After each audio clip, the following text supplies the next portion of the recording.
Hey guys, I've been spending a little bit of time over on the PTR. Not much, but just a little bit checking out the new runes and abilities at level 60 for Phase 4 content for Resto Druid. And I think if you look at the blue post, it looks really promising that Resto Druid is going to continue to be a great healing class at endgame and really powerful. We've been super strong throughout the entire, really, Phases 1 through 3 when it comes to party heals with Wild Growth. But the class has really taken on new life, I think, at level 60 with tree form, the changes within, and even some of the changes to certain spells being affected by given talents. And so I want to walk through kind of what we're seeing, on the PTR for a Resto Druid and bring to light not only the kind of raid party heal perspective, but really want to show today the potential for a Resto Druid that is focused on tank healing and the power behind that. So let me dive into it. First off, I'd like to go ahead and open up the talent tree and show you what I'm running with over here. And you're going to notice that right off the back for this tank heal spec, I'm focused on the Improved Regrowth talent. Now, this is different than the traditional build with Swiftmend, where you're going to be using Efflorescence, and Swiftmend is a strong heal when it's on cooldown as well. This is going to be a spec really that's meant for tanks and just focus on tank healing. So you're actually going to forego getting Swiftmend and forego using Efflorescence, which I know sounds a little bit crazy, but we're really focused on tank heals and this improved regrowth, which increases the crit and chance of your regrowth spell by 50%. Now, one of the great things about this over on the PTR is the regrowth talent here within the Resto tree now affects Nourish, which Nourish was already a good 1.5 second cast, now being affected by improved regrowth. And we're using this with Nature's Grace over in the balance tree, looking at all spell criticals, granting you with the Blessing of Nature, reducing the cast time of your next spell by 0.5 seconds. This paired with Improved Healing Touch, which you can spec into, reduces Nourish by another 0.5 seconds. It already takes into account Healing Touch spec talents as well.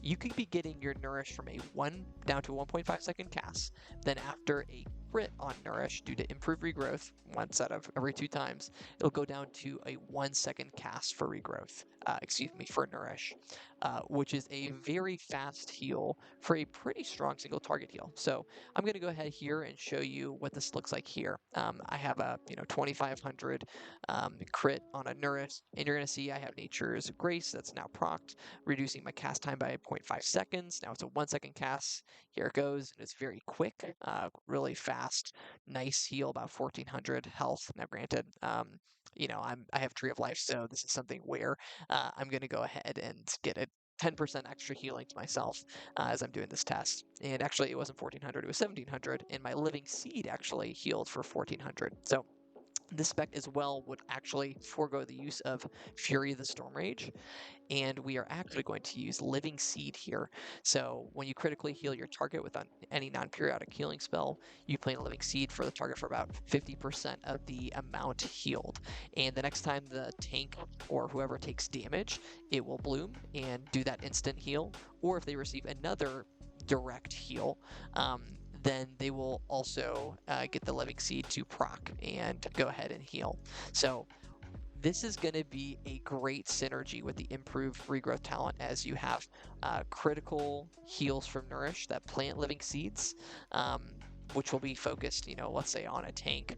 And whenever they take damage, it blooms and the living seed, gives them a nice heal.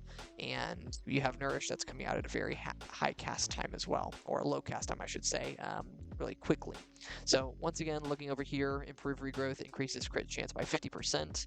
And this is, not including other buffs you might get, world buffs that will increase this even further. And so it's a pretty overpowered approach if you're doing single target heals, or if you want to do heal sniping for parsing, which, I'm not necessarily recommending or saying is the right thing to do, but if that's your, style, you have the ability to do that and to pump out a lot of direct heals quickly. So I'm going to run a test here where I'm just hitting Nourishes on myself, and you're going to see me crit a bunch of different times here. I'm going to keep going.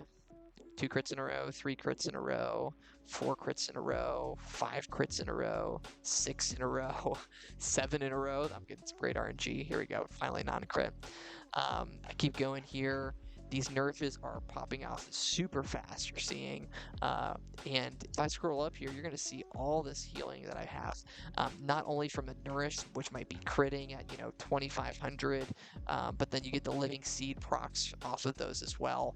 So you could be pumping out on a 1-second cast essentially 4,000 healing to a single target, if the living seed lines up with that, which is pretty insane. So when it comes to, single target heals on a druid in this next phase, Resto is in an awesome spot for tank heals.